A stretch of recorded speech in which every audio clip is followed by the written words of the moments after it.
வணக்கம். இது உங்கள் தேவகி சமையலறை.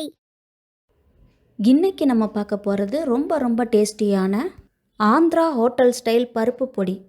இதில் பூண்டு நிறைய சேர்த்துருக்கிறதுனால கமன்னு வாசத்தோட சூப்பராக இருக்கும். சமைக்க முடியாத நேரங்களில் இந்த பருப்பு பொடி உங்களுக்கு ரொம்பவே ஹெல்ப் பண்ணும். வெளியூர் போகும்போது இதை பேக் பண்ணி எடுத்துக்கலாம். சூடான சாதத்தில் நெய் ஊற்றி இந்த பொடியை போட்டு சாப்பிட்டிங்கன்னா சூப்பராக இருக்கும். ஆந்திரா ஹோட்டல்ஸில் முதல்ல இந்த பொடியை தான் வைப்பாங்க. ஹாஸ்டலில் தங்கி படிக்கிற பசங்களுக்கு ஒரு டப்பாவில் இதை போட்டு கொடுத்துட்டிங்கன்னா தேவைப்படும் போது இந்த பொடியை யூஸ் பண்ணிக்குவாங்க. இப்போ வாங்க இந்த ஆந்திரா பருப்பு பொடியை எப்படி செய்கிறதுன்னு பார்க்கலாம். பொடி செய்கிறதுக்கு கடாயை ஹீட் பண்ணிவிட்டு அடுப்பை லோ ஃப்ளேமில் வச்சுக்கலாம். 1 கப் துவரம் பருப்பை லோ ஃப்ளேமில் கைவிடாமல் மிக்ஸ் பண்ணிகிட்டே இருங்க. மெஷரிங் கப்பில் தான் அளந்து எடுத்திருக்கேன். 1 கப்புங்கிறது 240 ml, அதாவது கிட்டத்தட்ட 200 கிராம். பருப்பை ரொம்ப கருக விட்டுறாதீங்க. எல்லா பருப்பும் ஒரே மாதிரி வறுபடுற மாதிரி பார்த்துக்கோங்க. இப்போ பார்த்திங்கன்னா லேசாக கலர் சேஞ்ச் ஆகிருக்கு, ஃப்ளேவரும் வர ஆரம்பிச்சிருச்சு. இந்த ஸ்டேஜில் பருப்பை எடுத்து ஒரு தட்டில் ஆற வச்சிடலாம். இதில் எல்லா பருப்புமே சேர்க்கறதுனால புரோட்டீன் சத்து அதிகமாக இருக்குது. அடுத்து அதே கப்பில் 1/4 கப் பாசிப்பருப்பு அளந்து எடுத்திருக்கேன். அதையும் லோ ஃப்ளேமில் வறுத்து எடுத்துக்கலாம். பாசிப்பருப்பு சேர்க்கறதுனால பொடிக்கு நல்ல ஒரு ஃப்ளேவர் கிடைக்கும்.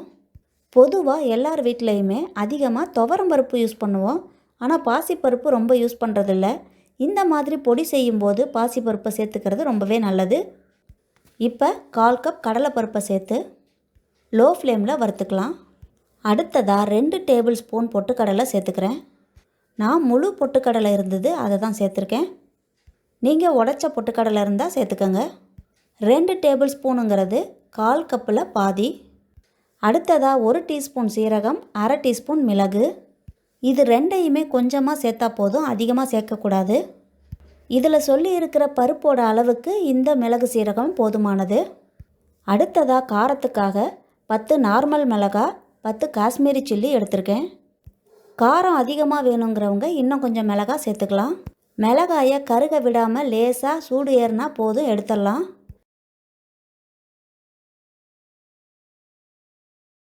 அடுத்ததாக ஒரு கைப்பிடி அளவுக்கு கருவேப்பிலையை கழுவிட்டு சேர்த்துருக்கேன். கூடவே ஒரு முழு பூண்டை தோலோட தட்டி சேர்த்துக்கிறேன்.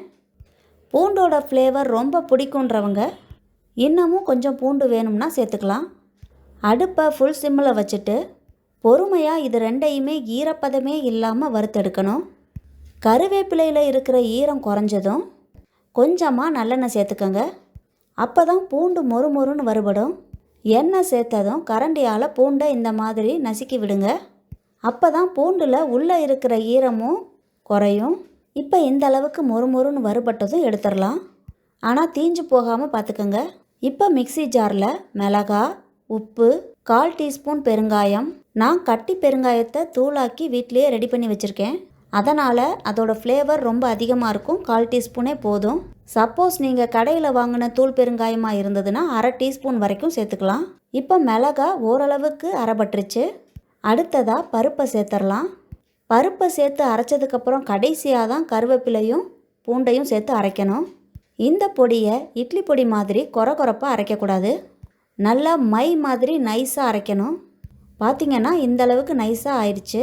அடுத்ததாக பூண்டு கருவேப்பிலையை சேர்த்து திரும்பவும் நைஸாக அரைச்சிக்கலாம்.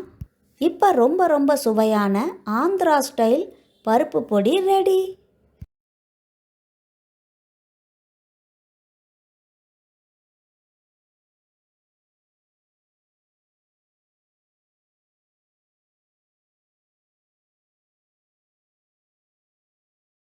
இந்த வீடியோ உங்களுக்கு பிடிச்சிருந்தா லைக் பண்ணுங்கள், ஷேர் பண்ணுங்கள், கமெண்ட் பண்ணுங்கள், சப்ஸ்கிரைப் பண்ணுங்கள்.